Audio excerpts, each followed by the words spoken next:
Colleagues, the time has finally come to welcome our staffs back to our buildings to get ready for the 2022-2023 school year.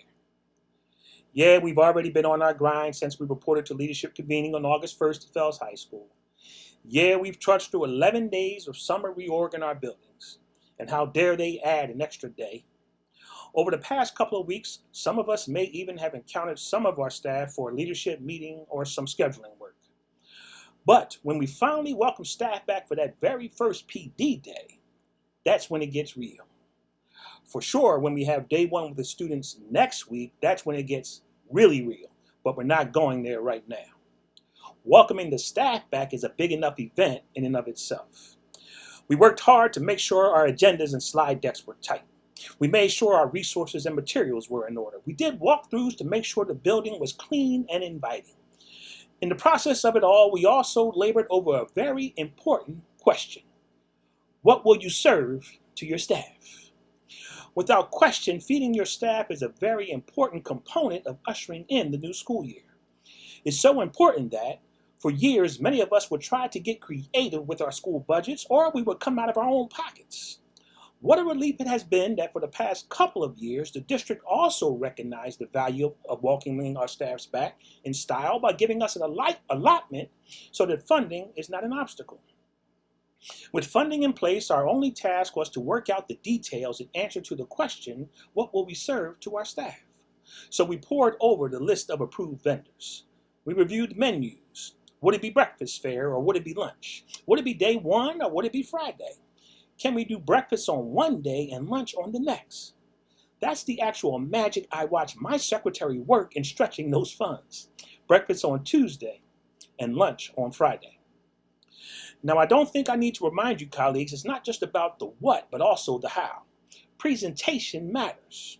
We want everything to look nice. Atmosphere matters. We may play some music or tell some anecdotes. Keep things light and festive. How many of us can think of a restaurant that has amazing food, but we still scratched it off of our list because we just didn't like the vibe?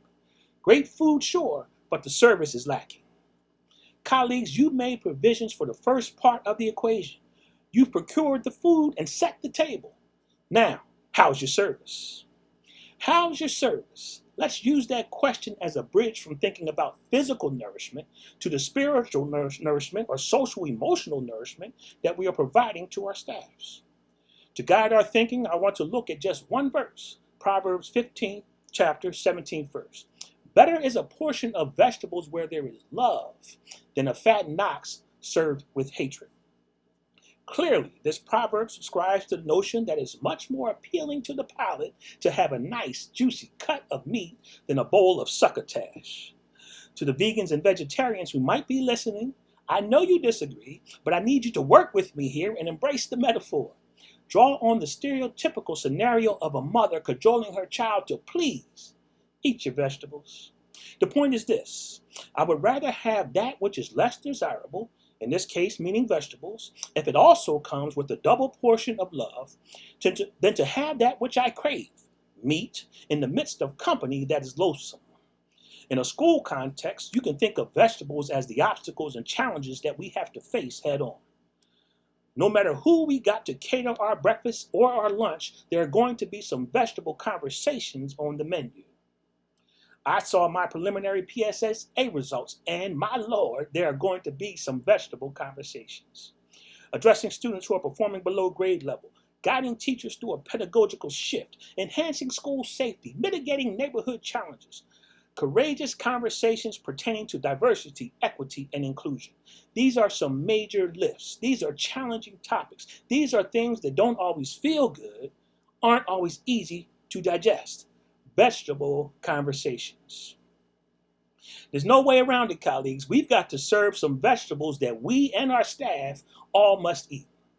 But word to the wise, vegetables taste so much better with the right seasoning. Instead of browbeating teachers about how poor their data is, lead a conversation on how we can work collaboratively to boost achievement. Instead of focusing on writing folks up, talk about the support you have in place to build folks up. You can still hold your staff accountable with documentation where necessary without being brash and authoritative. Instead of ruling with an iron fist, foster a sense of shared responsibility. There's no I in team, but unfortunately, some of us get consumed by the fact that there are two of them in principle. How you treat your staff, even in less than optimal circumstances, goes a long way towards determining your school's culture. That makes the difference between a me environment and a we environment. This is actually something to keep in mind in the spring when we're trying to retain our staffs. You want to establish a school culture that has your folks wanting to stay despite the disproportionate challenges. Yeah, the load gets heavy around here sometimes, but we're family and we lift that load together. Yeah, the grass may look greener over there, but does administration even allow you a moment to enjoy the landscape? No thanks, I'll just stick with the grass I already have, even with its dirt patches and random weeds. Yeah, that school may have filet mignon test scores, but word is the administration doesn't know the meaning of the word tenderize, so you can have that tough meat. I'd rather stay right here where at least my admin knows how to season vegetables. Day one with staff is here, colleagues, and the proverb says, better is a portion of vegetables where there is love than a fattened ox served with hatred. By all means, serve your catered breakfast and lunch, but more importantly, build your school culture. Take care of your people. Sprinkle a whole lot of seasoning and show much, much more than a dash of love. Amen.